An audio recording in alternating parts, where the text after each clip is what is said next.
बिस्मिल्लाहिर्रहमानिर्रहीम। टेस्टी। जी हाँ, आज हम बनाएंगे बहुत ही टेस्टी आलू के पकोड़े जो कि झटपट बन जाएंगे। तो चलें आज की इस टेस्टी सी रेसिपी का आगाज़ इस दुआ के साथ करते हैं कि अल्लाह आप सबका दस्तरखान सजाए रखे और हम सबको सेहत और ईमान का रिज़्क अता फरमाए।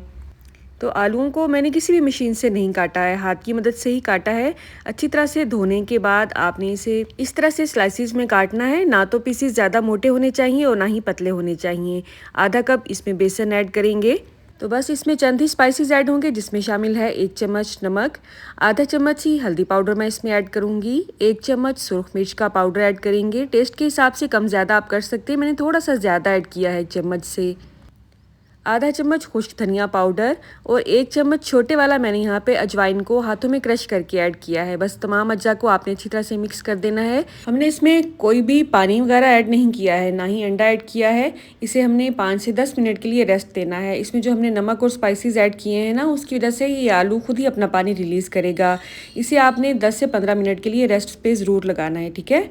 अब यहाँ पे 15 मिनट हो चुके हैं और यहाँ पे आलू आपको ज़रूर गीले गीले से लग रहे होंगे क्योंकि ये इसका अपना ही पानी है, इसलिए हमने इसमें कोई भी मज़ीद पानी ऐड नहीं करना है। तमाम अज्जा को इसमें अच्छी तरह से दोबारा से मिक्स करेंगे। आप चाहें तो हाथों को अच्छी तरह से धोने के बाद हाथों की मदद से तमाम अमेज़ा आलूओं पे कोट कर दें।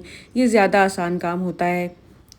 अब इसे फ्राई करने के लिए ज़रूरी है कि आपने ऑयल का टेम्परेचर बिल्कुल ठीक रखना है, ना तो ठंडा होना चाहिए ना ही एक्स्ट्रा गर्म होना चाहिए। एक स्टिक को इसमें इंसर्ट करके देखें, स्टिक के साइड्स पे अगर बबल बन रहे हैं इसका मतलब है टेम्परेचर बिल्कुल परफेक्ट है। तो हमने इसे चम्मच से ऐड नहीं करना है बल्कि एक एक पीस को उठाएंगे और कढ़ाई में ऐड करते जाएंगे। आप यकीन करें ये इतनी क्विक रेसिपी है कि बच्चे बड़े सब इसे शौक से खाते हैं आजकल, क्योंकि अफ्तारी में हम कोशिश करते हैं कोई ऐसी रेसिपी बनाएं जिसमें कम से कम टाइम लगे।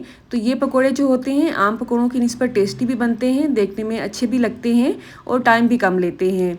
रमज़ान स्पेशल रेसिपीज़ की एक अलग से प्लेलिस्ट मैंने अपने चैनल पे आपके लिए बनाई है, आप उसे विजिट करेंगे तो इंशाल्लाह बहुत ही काम की रेसिपीज़ आपको वहाँ पे मिलेंगी।